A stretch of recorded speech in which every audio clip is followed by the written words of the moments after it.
ओम शांति। 12 अक्टूबर 2022। बाबा के महावाक्य। मीठे बच्चे, तुम्हें रूहानी कमाई में बहुत बहुत ध्यान देना है।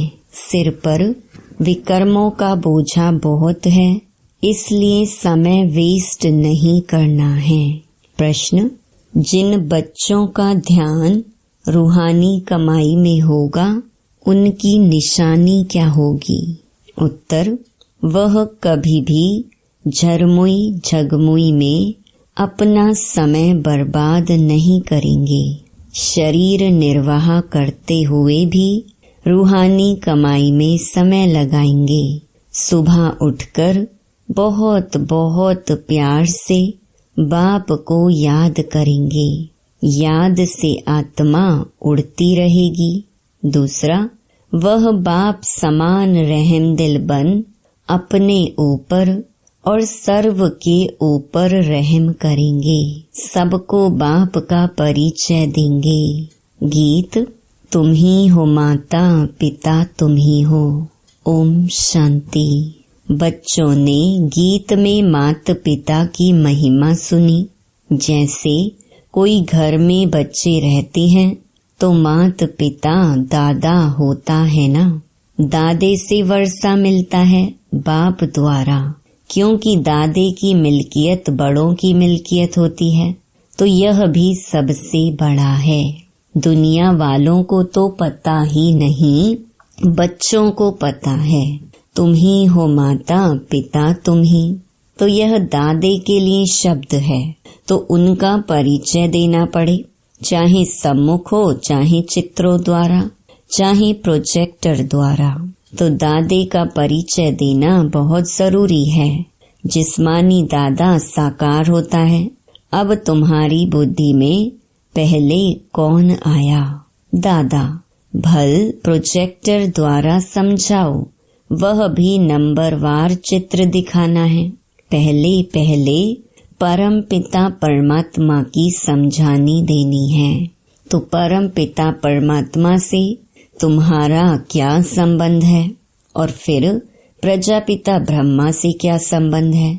तो पहले पहले शिव का चित्र दिखाना चाहिए, फिर है लिखत।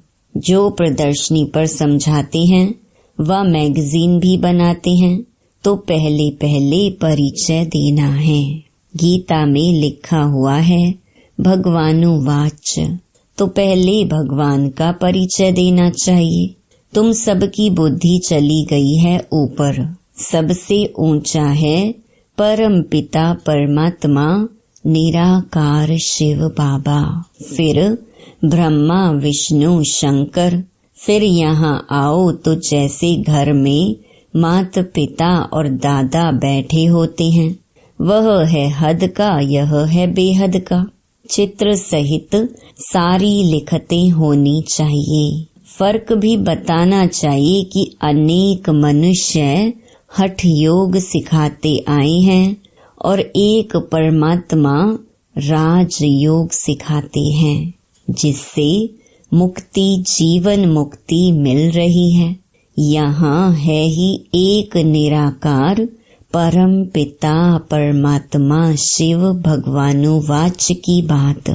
जैसे लौकिक माँ बाप दादा बच्चों की बुद्धि में याद पड़ते हैं, हूबहू तुम्हारी बुद्धि में भी ऐसे हैं। यह सिर्फ पारलौकिक है, वह है लौकिक। तुमको निश्चय है कि यह है शिव बाबा हमारा बाप है, तो उनको याद करना चाहिए, परंतु बच्चे भूल जाते हैं। टाइम बहुत वेस्ट करते हैं। वेस्ट टाइम नहीं करना चाहिए, क्योंकि विकर्मों का बोझा सिर पर बहुत है। आत्मा में खाद पड़ गई है तो लिखना चाहिए परमात्मा कौन है। परमात्मा के चित्र और श्री कृष्ण के चित्र पर घड़ी घड़ी समझाना चाहिए। स्वर्ग और नरक के गोले बड़े अच्छे मशहूर हैं। नरक के गोले पर लिख देना चाहिए कि यह है रावण राज्य, भ्रष्टाचारी दुनिया और स्वर्ग के गोले पर लिखो कि यह है श्रेष्ठाचारी दुनिया, तो टाइम लिखना चाहिए स्वर्ग इतना समय, नरक इतना समय। देखो, चढ़ती कला उतरती कला का भी चित्र है, क्योंकि उतरती कला में 5000 वर्ष और चढ़ती कला 1 सेकंड में, तो यह जंप हो गया। यह मुख्य बात समझाने की है। फिर है विराट रूप, जिसमें ब्राह्मण चोटी ईश्वरीय संप्रदाय है। ब्रह्मा मुख द्वारा रचा हुआ तुम्हारा ब्राह्मण कुल मशहूर है, सर्वोत्तम है। तो सबको समझाने के लिए यह चित्र बहुत जरूरी है। वैरायटी धर्मों का झाड़ है, वह भी अच्छा है। बच्चों को स्वदर्शन चक्रधारी बनना है, तो चक्कर का भी ज्ञान देना है कि चक्कर कैसे फिरता है। ब्रह्मा सरस्वती का हीरो हीरोइन का पार्ट कैसे है, तो गोले का भी चित्र बड़ा होना चाहिए। बहुत में बहुत 1-1.5 घंटा प्रोजेक्टर दिखाना चाहिए, क्योंकि मनुष्य इन बातों में थक जाते हैं। स्टोरी तो कोई नहीं, यह तो ज्ञान की बात है। पहले जब लिखें तब अंदर में आ सके, तो दिखाने के लिए टिकट रखना चाहिए। पैसे वाली टिकट नहीं, परंतु एंट्री पास हो। बड़े बड़े आदमियों को तो निमंत्रण दे बुलाना चाहिए, क्योंकि बड़ों बड़ों से ओपिनियन लिखाना है। झुंड के झुंड में कैसे लिखाएंगे और कैसे दिखाएंगे, क्योंकि समझाना भी है। इसलिए पहले पहले बड़े आदमियों को बुलाकर लिखाना है, फिर जनरल कर देना चाहिए। प्रदर्शनी में भी ऐसे, तो प्रोजेक्टर में भी ऐसे, मैगजीन में भी इन अच्छे अच्छे चित्रों को बनाकर साथ साथ समझाने लिखो, फिर किसको प्रेजेंट दे देना चाहिए। हठ योग और राज योग का कॉन्ट्रास्ट भी अच्छी तरह लिखना चाहिए। हठ योग भी एक प्रकार की हिंसा है, क्योंकि शरीर को कष्ट देते हैं, तकलीफ देते हैं। तुम्हारा यह है अहिंसक योग, जो अति सहज है। चलते फिरते बाप को याद करते रहो। हिंसक और अहिंसक को भी सिद्ध करना है। कोई तो शरीर की तंदुरुस्ती के लिए क्रिया करते हैं, वह कोई फिर परमात्मा से नहीं मिलते। हठ योग को भी योग कह देते हैं, योगाश्रम है ना। यह है फिर सहज राज योग, ईश्वर का सिखाया हुआ योग। तो यह बहुत अच्छी तरह से समझाना चाहिए। जिनका बुद्धि योग सारा दिन झरमुई जगमुई में होगा, वह क्या समझा सकेंगे। जिनकी बुद्धि में होगा कि सर्विस करनी है, वह करेंगे। 8 घंटा धंधा किया, फिर यह कमाई करनी चाहिए। वह है जिस्मानी कमाई, यह है रूहानी कमाई। तो इस कमाई में बहुत ध्यान देना चाहिए। योग में बहुत प्रैक्टिस करनी चाहिए। सुबह उठ बाप को बड़े प्यार से याद करना चाहिए। जिनको बाप 1-2 नंबर में रखते, वह भी याद नहीं करते हैं। भाषण तो बहुत अच्छा कर लेते हैं, परंतु याद में नहीं रहते। आत्मा तो याद से ही उड़ेगी, ज्ञान से थोड़े ही उड़ेगी। ध्यान में भी याद से ही जाते हैं। ज्ञान की तो इसमें कोई बात ही नहीं। ध्यान तो 1 पाई पैसे की बात हो जाती है। कईयों को तो फट से श्री कृष्ण का साक्षात्कार हो जाता है। कई बच्चियां लिखती हैं कि बाबा हमने आपको पहचाना है। वह ध्यान में ब्रह्मा को भी देखती हैं और प्रेरणा भी मिलती है। तो फिर उनको निश्चय हो जाता है। जिसने बाबा को कभी देखा भी नहीं है, वह भी लिखती हैं, हम बाबा को बहुत याद करते हैं। हम आपसे वर्षा लेकर ही छोड़ेंगे। आप तो जानते हैं हम याद करते हैं। जब कहती हैं आप तो शिव बाबा ही याद आता है। तो बांधेली बच्चियां बहुत याद करती हैं, उतना सामने वाले भी याद नहीं करते। एक बात है याद की। फिर गांधी जी कहते थे कि राम राज्य हो, अभी तो रावण राज्य है। इस पर तुम समझा सकते हो, चढ़ती कला तो परमात्मा ही करा सकते हैं, बाकी तो सब एक दो को गिराते ही रहते हैं। देवताएं भी गिरते जाते हैं। भल सुख में ही हैं, परंतु कला तो कम होती जाती है ना। जूं की तरह गिरते जाते हैं, क्योंकि ड्रामा भी जूं के मिसल चलता ही रहता है। तो चढ़ती कला एक के ही द्वारा होती है। समझाने के लिए प्रोजेक्टर बहुत अच्छा है, सेंटर भी बहुत बढ़ते जाएंगे। बाबा कहते हैं कि हर एक भाषा में स्लाइड्स बनाते जाओ, परंतु काम करने वाला ऐसा कोई है नहीं। बाबा युक्ति तो बता देते हैं, परंतु काम करने वाला चाहिए तो सर्विस बहुत बढ़ सकती है। बच्चों को अपने भाई बहनों पर बहुत रहम करना चाहिए। बाबा रहमदिल है ना। मेरा आना भी भारत में ही होता है और जगह आना मेरा नहीं होता।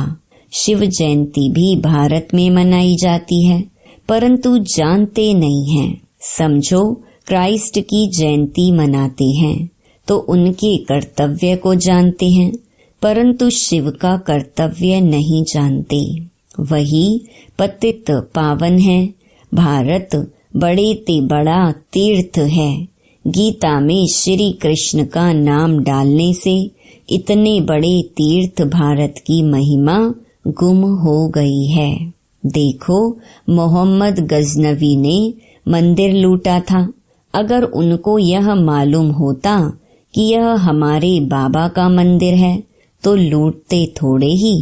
अल्लाह के मंदिर को कौन लूटेगा जिसने स्वर्ग की स्थापना की। अगर शिव बाबा को जाने तो कभी मंदिर को हाथ ना लगाएं। भल वह शिव को माथा टेकते हैं, परंतु जान गए तो कभी ना लूटे। सिर्फ गीता में श्री कृष्ण का नाम डालने से यह सब कुछ हुआ है। गीता खंडन होने से देखो क्या हाल हुआ है। अगर शिव का नाम होता कि वही गति सदगति दाता है, यह एक की ही महिमा है। अगर वह ना आता तो पावन कैसे बनते, भारत को कैसे स्वर्ग बना सकते। यह गुप्त बात है ना। जानते हैं हम दुर्गति में थे, अब यहाँ बैठे हैं, परंतु जा रहे हैं। बच्चों को बहुत खुशी होनी चाहिए कि हम अपने लिए राजाई स्थापन कर रहे हैं, तो औरों को भी रास्ता दिखाकर प्रजा बनानी चाहिए। बड़ी मेहनत करनी चाहिए। है तो बहुत सहज, सिर्फ बाप और वर्षे को याद करो, स्वर्ग को याद करो, यह तो नर्क है। हम सो का अर्थ भी बाबा ने समझाया है। हम सो देवता, हम सो क्षत्रिय, और कोई तो इन सब बातों को समझते नहीं। तो विराट रूप में यह समझाना है कि हम सो देवता बनते हैं। अभी हम स्वर्ग में गए कि गए। बहुत लोग पूछते हैं कितनी देरी है। बाबा कहते हैं तुम अब तैयार कहाँ हुए हो जो स्वर्ग में जा सको। ड्रामा तो बना हुआ है। जितनी जितनी स्थापना होती जा रही है तो विनाश ज्वाला भी धीरे धीरे बढ़ती जा रही है। धर्मों में झगड़ा शुरू होता जा रहा है। पहले पार्टीशन थोड़े ही था, तुम जानते हो। पहले एक देवता धर्म था। गीत है ना, आप मिले तो हम स्वर्ग का राज्य योग बल से ले रहे हैं। बाहुबल से कोई ले नहीं सकता। उनके पास बाहुबल है। रशिया अमेरिका आपस में मिल जाएं तो सारा राज्य ले सकते हैं, परंतु ऐसा होता नहीं है। जब देवताओं का राज्य है तो वहाँ क्रिश्चियन बौद्धि नहीं होते। अब देवता धर्म की स्थापना हो रही है। भारत अविनाशी खंड है। बाप भी यहाँ आए हैं ना। ड्रामा में ऐसे ही है कि योग बल से राजाई मिलती है। भारत का प्राचीन योग मशहूर है, परंतु योग सिखाया किसने और कैसे वह नहीं जानते। श्री कृष्ण ने तो योग नहीं सिखाया, परम पिता परमात्मा ही योग सिखला रहे हैं। यह कितनी अटपटी बात है जो बुद्धि से खिसक जाती है। कई तो जानते भी छोड़ देते हैं। तब बाप कहते हैं समझदार देखना हो तो यहाँ देखो। समझदार वर्षा लेते हैं, बेसमझ छोड़ देते हैं। स्वर्ग का वर्षा गंवा देते हैं। महान मूर्ख महान सुजान देखना हो तो यहाँ देखो। स्वर्ग में वह भी जाएंगे, परंतु प्रजा में जाएंगे। तुम जानते हो सूर्यवंशी चंद्रवंशी प्रजा कैसे बनती है। बाप की गोद यहाँ मिलती है। मूल वतन में गोद का हिसाब नहीं है। बच्चा जब पैदा होता है तो गुरु की गोद में देते हैं। समझते हैं गुरु की गोद में नहीं गया तो दुर्गति को पाएगा। छोटे बच्चे को भी गुरु करा देते हैं। गुरु बिगर गति नहीं, यह गुरुओं ने समझाया है। पता नहीं कब शरीर छूट जाए। वहाँ तो जन्म ले फिर गुरु के पास जाते हैं। यहाँ तीनों कंबाइंड हैं।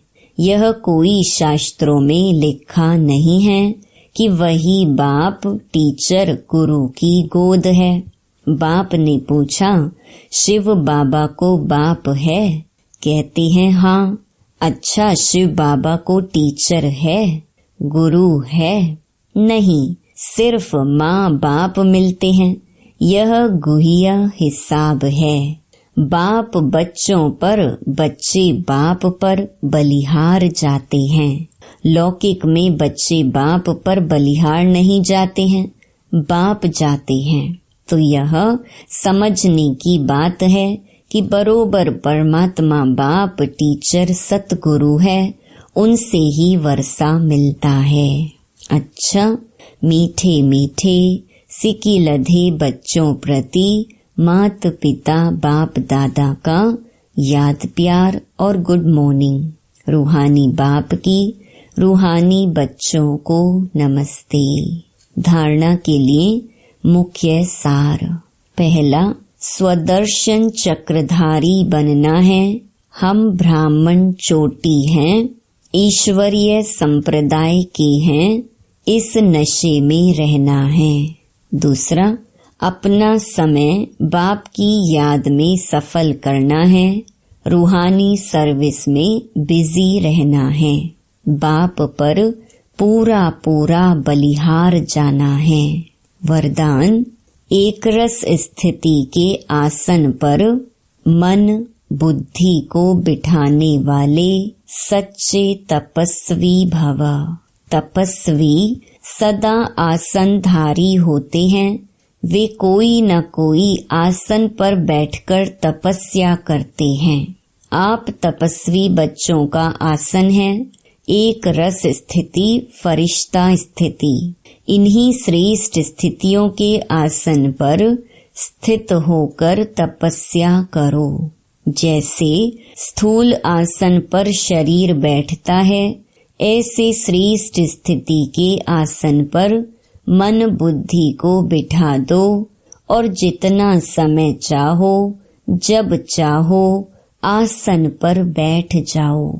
इस समय श्रेष्ठ स्थिति के आसन पर बैठने वालों को भविष्य में राज्य का सिंहासन प्राप्त होता है। स्लोगन, दूसरों के विचारों को अपने विचारों से मिलाकर सर्व को सम्मान देना ही माननीय बनने का साधन है।